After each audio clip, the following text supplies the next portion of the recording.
ପିଲେ ଆଜି ଆମେ ପଢ଼ିବା human digestive system. Human digestive system କହିଲେ ଆମେ କ'ଣ ଖାଉଛେ, ଆମ ଖାଇବା ଦ୍ୱାରା ଫାଷ୍ଟ ସେଟା କ'ଣ ହେଉଛି ନା ମାଉଥରେ ଆମେ ଚୋବଉଛେ ଖାଦ୍ୟକୁ। ଚୋବେଇ ସାରିଲା ପରେ କ'ଣ ହେଉଛି ନା ତାପରେ ସେଥିରେ ସାଲାଇଭା, ଆମର ଯେଉଁ ସାଲିଭରି ଗ୍ଲାଣ୍ଡ ଅଛି, ସେ ସାଲିଭରି ଗ୍ଲାଣ୍ଡ କ'ଣ କରୁଛି, ଆମର ସାଲାଇଭା ସିକ୍ରେଟ୍ କରୁଛି। ସାଲାଇଭା ସିକ୍ରେଟ୍ କରିସାରିଲା ପରେ ପ୍ରପର୍ ଚ୍ୟୁଇଂ କରିସାରିଲା ପରେ, ମାନେ ଚୋବେଇ ସାରିଲା ପରେ ଆମେ ସେଟାକୁ ଘିଟି ଦେଉଛେ, ଯେଉଁଟାକି କହୁଛେ ଆଗ୍ଲୁଟିନେସନ୍। ତ ତାପରେ କ'ଣ ହେଲା ନା ଖାଦ୍ୟଟା ଇସୋଫାଗସ୍ ଦେଇ ଷ୍ଟୋମାକ୍କୁ ଯାଉଛି। ଷ୍ଟୋମାକ୍ ପରେ ସେଠି ଇନିସିଆଲ୍ କିଛି ଏନ୍ଜାଇମ୍ସ ଯେମିତିକି ପେପ୍ସିନ୍, ହାଇଡ୍ରୋକ୍ଲୋରିକ୍ ଏସିଡ୍, ସେଗୁଡ଼ା ସବୁ ରିଲିଜ୍ କରିକି ଖାଦ୍ୟ ଭିତରେ ମିଶୁଛି। ତାପରେ ସେ ଡୁଓଡେନମ୍, ଜେଜୁନମ୍, ଇଲିୟମ୍, ତାପରେ ଲାର୍ଜ ଇଣ୍ଟେଷ୍ଟାଇନ୍ର ପୁଣି 3ଟା ପାର୍ଟ, ଯେମିତିକି ascending large intestine, transverse large intestine ଆଉ ଡିସେଣ୍ଡିଂ ଲାର୍ଜ ଇଣ୍ଟେଷ୍ଟାଇନ୍। ଲାର୍ଜ ଇଣ୍ଟେଷ୍ଟାଇନ୍ର ଆଉ ଗୋଟେ ନେମ୍ ଆମେ କୋଲନ୍ ବୋଲି କହିଥାଉ। ତ ଚାଲନ୍ତୁ ଆଜି ଆମେ ଦେଖିବା ହ୍ୟୁମାନ୍ ଡାଇଜେଷ୍ଟିଭ୍ ସିଷ୍ଟମ୍ର କିଛି ବେସିକ୍ ଇଣ୍ଟ୍ରୋଡକ୍ସନ୍। ତ ତାପରେ ଫାର୍ଷ୍ଟ ଆମର ଲର୍ଣ୍ଣିଂ ଅବଜେକ୍ଟିଭ୍ସ ରହୁଛି ଯେ ଆମେ କ'ଣ ଏଥିରେ ଏଇ ଚାପ୍ଟରରୁ କ'ଣ ବୁଝିବା ପାଇଁ ଚାହୁଁଛେ। ଆମେ ଡାଇଜେଷ୍ଟିଭ୍ ସିଷ୍ଟମ୍ର ଷ୍ଟ୍ରକ୍ଚର୍ ଦେଖିବା, ତାପରେ ଡାଇଜେଷ୍ଟିଭ୍ ଅର୍ଗାନ୍, ପ୍ରତ୍ୟେକ ଅର୍ଗାନ୍ର କିଛି ଫଙ୍କସନ୍ ଦେଖିବା, ମାନେ ଲିଭରର ଫଙ୍କସନ୍ କ'ଣ, ଷ୍ଟୋମାକ୍ର ଫଙ୍କସନ୍ କ'ଣ, ଗଲ୍ ବ୍ଲାଡର୍ର ଫଙ୍କସନ୍ କ'ଣ, ପାନକ୍ରିଆସର ଫଙ୍କସନ୍ କ'ଣ, ଲାର୍ଜ ଇଣ୍ଟେଷ୍ଟାଇନ୍ର ଫଙ୍କସନ୍ କ'ଣ, ସ୍ମଲ୍ ଇଣ୍ଟେଷ୍ଟାଇନ୍ର ଫଙ୍କସନ୍ କ'ଣ, ରେକ୍ଟମ୍ର ଫଙ୍କସନ୍ କ'ଣ, ଏଗୁଡ଼ା ବିଷୟରେ ଆମେ ଜାଣିବା। ତାପରେ ଆମେ କିଛି ଡାଇଜେସନ୍ ଆଉ ଆବଜର୍ପସନ୍, ଡାଇଜେସନ୍ କିଛି ଅଲଗା, ଆବଜର୍ପସନ୍ କିଛି ଅଲଗା। ଡାଇଜେସନ୍ ମାନେ ଖାଦ୍ୟକୁ ଭାଙ୍ଗିକି ତା'ର carbohydrate, protein, molecules, vitamin, mineral extract କରିବା, ଏବଂ ଆବଜର୍ପସନ୍ ହେଉଛି ତାକୁ କ'ଣ କରାଯାଇପାରିବ, ତାକୁ କିପରି ଭାବରେ ଆମେ ଦେହରେ ଆବଜର୍ପସନ୍ ମାନେ ବ୍ଲଡ଼ରେ ସେଗୁଡ଼ା ସବୁ କେମିତି ଆବଜର୍ବ କରାଯାଇପାରିବ, ଆଉ ଡିଫରେଣ୍ଟ ଅର୍ଗାନ୍ସକୁ ଟ୍ରାନ୍ସପୋର୍ଟ କରି ତା'ର ନ୍ୟୁଟ୍ରିସନ୍ ଆଉ ତା'ର ଏନର୍ଜିକୁ ବଢ଼ିବାକୁ ଲାଗିବ। ତ ଚାଲନ୍ତୁ ନେକ୍ସଟ ସ୍ଲାଇଡ଼କୁ ଯିବା। ଇଣ୍ଟ୍ରୋଡକ୍ସନ୍ ଆମେ ପଢ଼ିବା ଯେ କ'ଣ ଆମେ ଡାଇଜେଷ୍ଟିଭ୍ ସିଷ୍ଟମ୍କୁ ଆମେ କ'ଣ ପାଇଁ ପଢ଼ୁଛେ। Digestive system convert food into absorbable nutrients. Food ମାନେ ଆମେ ଯାହା ବି ଭାତ ଖାଉଛେ, ପଖାଳ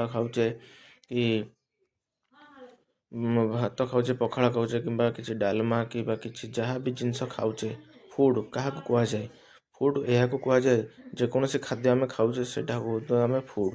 ଆଉ ସେଇ ଡାଇଜେଷ୍ଟିଭ୍ ସିଷ୍ଟମ୍ କ'ଣ କରୁଛି ନା ଫୁଡ୍କୁ ବିଭିନ୍ନ କେମିକାଲ୍ ରିଆକ୍ସନ୍ ଦ୍ୱାରା ଆବଜର୍ବେବୁଲ୍ ନ୍ୟୁଟ୍ରିଏଣ୍ଟସ୍, ଯେମିତିକି 3 ପ୍ରକାର ମେଜର ରହୁଛି ନ୍ୟୁଟ୍ରିଏଣ୍ଟସ୍, ଯେଉଁଟାକି କାର୍ବୋହାଇଡ୍ରେଟ୍, ପ୍ରୋଟିନ୍ ଆଉ ଲିପିଡ୍। ଏଇ 3ଟାକୁ ଭାଙ୍ଗୁଛି, ଏଇ 3ଟାକୁ କନଭର୍ଟ କରୁଛି। ଏ କନଭର୍ଟ କରିସାରିଲା ପରେ ବଡ଼ିକୁ ଡିଫରେଣ୍ଟ ଟିସ୍ୟୁଜ୍କୁ ସପ୍ଲାଏ ହେଉଛି କାହା ଦ୍ୱାରା ନା ବ୍ଲଡ଼ ଦ୍ୱାରା। ତାପରେ ଆମେ ଦେଖିବା ପ୍ରୋଭାଇଡ୍ସ, ଇଣ୍ଟ୍ରୋଡକ୍ସନ୍ରେ ଆଉ ପଢ଼ିବା it provides energy for growth and repair. ମୁଁ ପୂର୍ବ କ୍ଲାସ୍ରେ କହିଥିଲି ଯେ ଆମର ପ୍ରତ୍ୟେକ ସେଲ୍ ଭିତରେ ମାଇଟୋକଣ୍ଡ୍ରିଆ ରହୁଛି। ମାଇଟୋକଣ୍ଡ୍ରିଆ କ'ଣ କରେ ନା ଏଟିପି ଫର୍ମେସନ୍ କରେ, ବା ଯେଉଁଟାକି ଆମେ କହୁଛେ ଆଡେନୋସାଇନ୍ ଟ୍ରାଇଫସ୍ଫେଟ୍। ତ ଏଇ ଯେଉଁ ଏନର୍ଜି ଦ୍ୱାରା ରକ୍ତ ଦ୍ୱାରା ବିଭିନ୍ନ ଅର୍ଗାନକୁ ସପ୍ଲାଏ କରାଯାଉଛି ନ୍ୟୁଟ୍ରିସନ୍, ସେ ନ୍ୟୁଟ୍ରିଏଣ୍ଟସ୍ ଦ୍ୱାରା ଆମର ମାଇଟୋକଣ୍ଡ୍ରିଆ କ୍ରେବ୍ ସାଇକେଲ୍ ଦ୍ୱାରା ଏଟିପି ପ୍ରଡକ୍ସନ୍ କରୁଛି। ତ ଏବେ ଆମେ ଥାର୍ଡ଼ ପଏଣ୍ଟ ଦେଖିବା ନା ଇଟ୍ ରିମୁଭ୍ସ ଅନଡାଇଜେଷ୍ଟେଡ୍ ୱେଷ୍ଟ ଫ୍ରମ୍ ବଡି। ଅନଡାଇଜେଷ୍ଟେଡ୍ ୱେଷ୍ଟ ମାନେ ଯେଉଁଟାକୁ ଆମେ କହୁଛେ ଫିକାଲ୍ ମ୍ୟାଟର୍।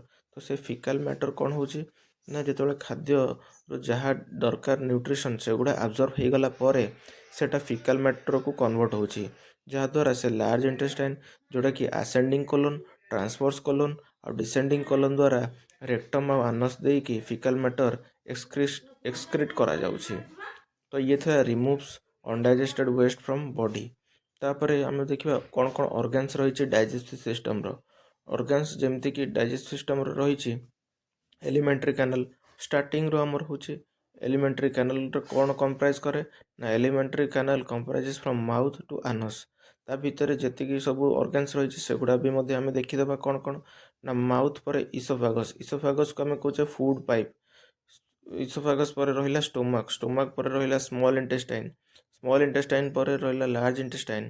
ତାପରେ କିଛି ଆସେସରି ଅର୍ଗାନ୍ସ ରହୁଛି ଯେଉଁଟାକି ଆମେ କହୁଛେ ହେଲ୍ପ କରେ, ସେଇଟାକୁ ଆମେ କହୁଛେ ଲିଭର, ଯକୃତ, ପାନକ୍ରିଆସ୍ ରହୁଛି, ସାଲିଭରି ଗ୍ଲାଣ୍ଡସ୍ ରହୁଛି। ସାଲିଭରି ଗ୍ଲାଣ୍ଡସ୍ 3 ପ୍ରକାର ରହୁଛି, parotid salivary glands, sublingual salivary gland, submaxillary salivary glands रहुଛି। तापर आम पढ़ा माउथ एंड सालिवरी ग्लैंड्स उपरे। फर्स्ट जोटा कि रहुଛି माउथ रे हमर टीथ रहुଛି, सेटा कोन कहूछि ना टीथ हेल्प्स इन मास्टिकेशन। मास्टिकेशन माने ग्राइंडिंग टाइप रो। तो डिफरेंट टाइप्स ऑफ टीथ रहुଛି, जेमति कि इंसिजर, कैनाइन, प्रीमोलर आ मोलर। से टीथ गुड़ा को हेल्प करे हमको मास्टिकेशन बा फूड को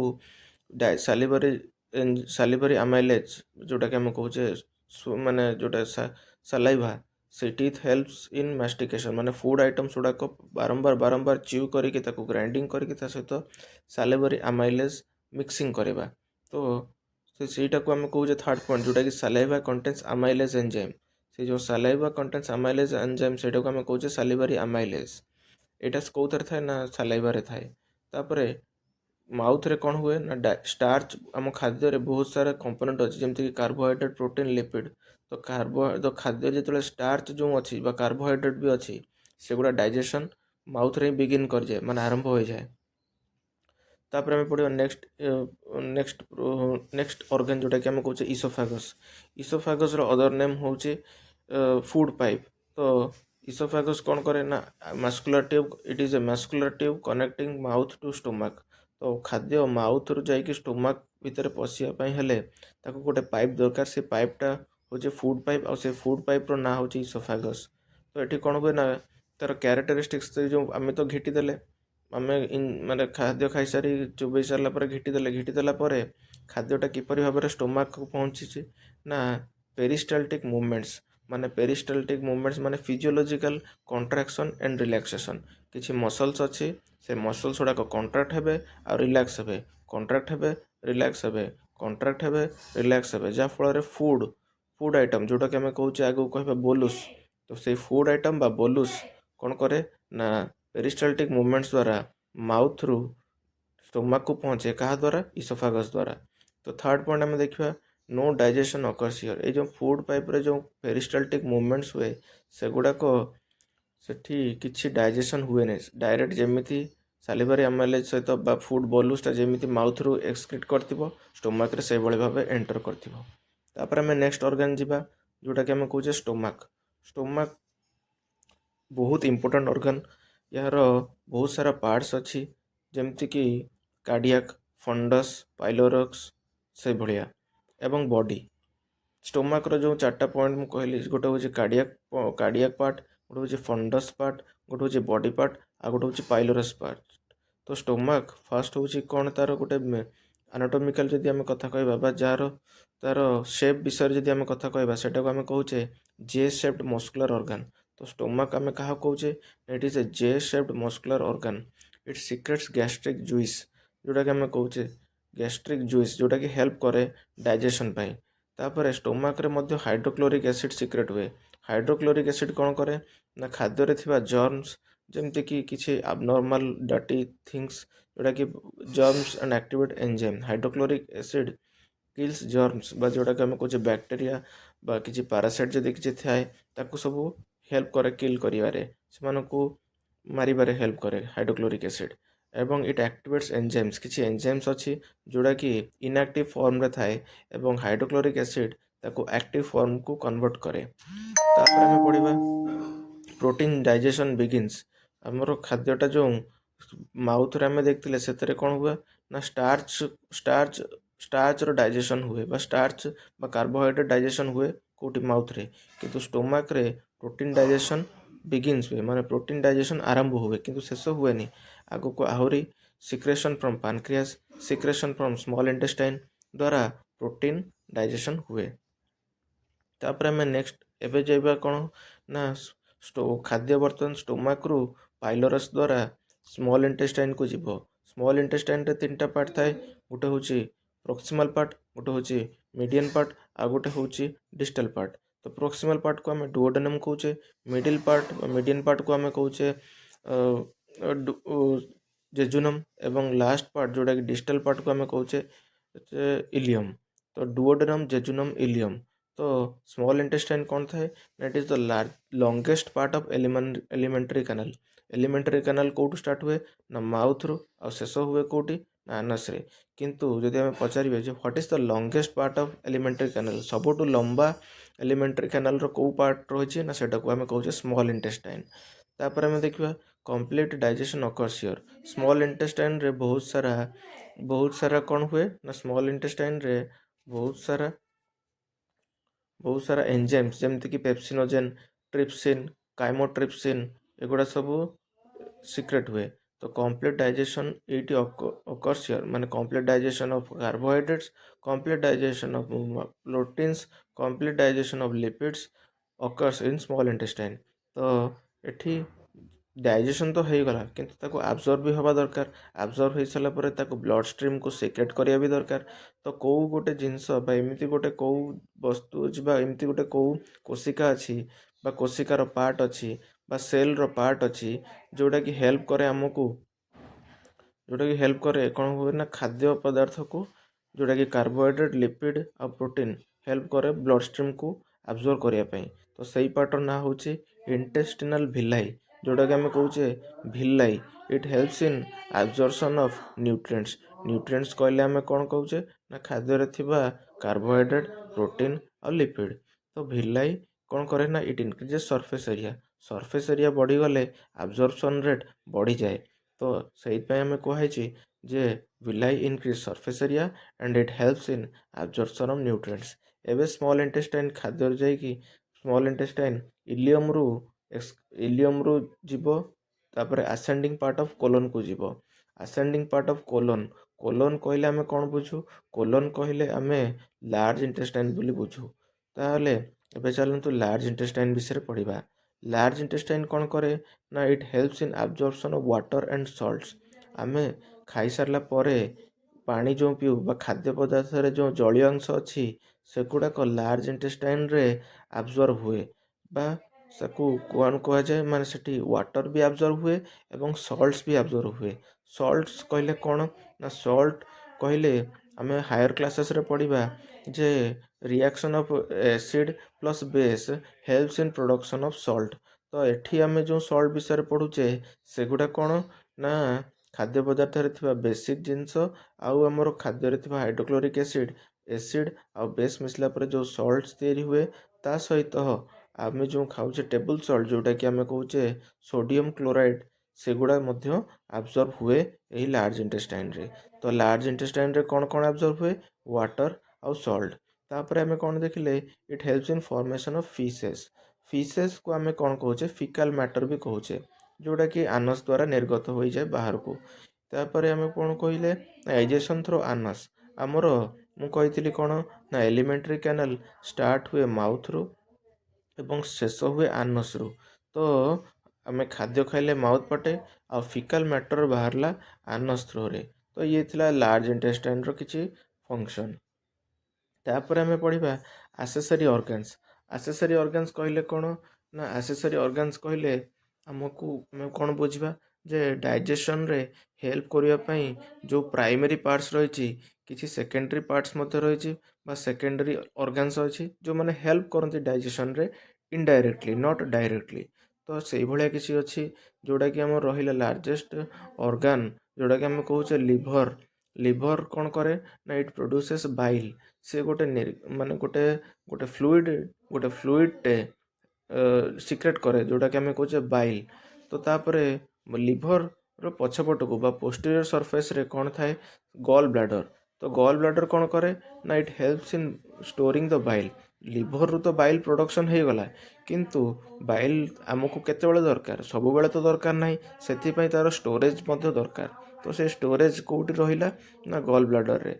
आम माने कोरिलेट कर परिबा गोटे घर अच्छी घर ऊपर पानी टांकी अच्छी पानी टांकी को आम कौन कहे पानी टांकी को आम गॉल ब्लैडर कहे कहीं सेठी पानी टांकी जमी पानी स्टोर होकर रुहे जो आवश्यकता थाए आमको दरकार पड़े आम सेठू पानी यूज करूँ। से भाव में गॉल ब्लैडर गोटे छोट टांकी जो लिभर जो प्रोड्यूस करूला बाइल से बाइल गुड़ाक आसिकी गॉल ब्लैडर रे स्टोर हो जाए। तापर रहा पानक्रियास। पानक्रियास कौन करे ना इट सिक्रेट्स डाइजेस्टिव एंजाइम्स। बहुत सारा डाइजेस्टिव एंजाइम्स रही पेप्सिनोजेन, पेप्सिन, काइमोट्रिप्सिन एभलिया एक सब बाइकार्बोनेट एगुड़ा मध्य सब पानक्रियास सिक्रेट करे। पानक्रियास रो बहुत सारा सेल्स अच्छी।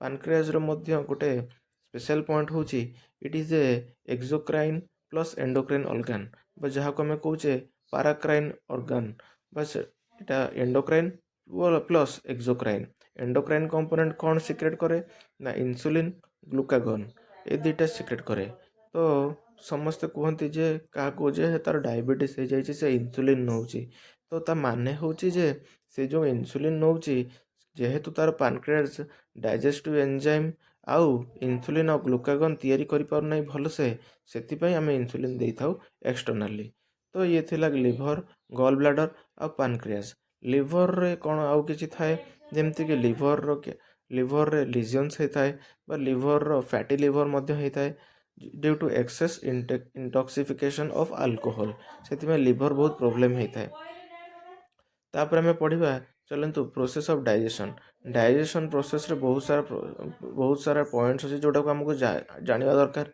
तो प्रथमे आम पढ़ा इंजेक्शन इंजेक्शन कौन ना खाइबाटा को चोबेकी आम जो घिटी दौचे स्वालो कर दौचे फूड पाइप को जाइकी स्टोमाक रे जो पहुँचुची सेटा को आम कौचे इंजेक्शन डाइजेशन आम कौन कौचे ना mixing of hydrochloric acid along with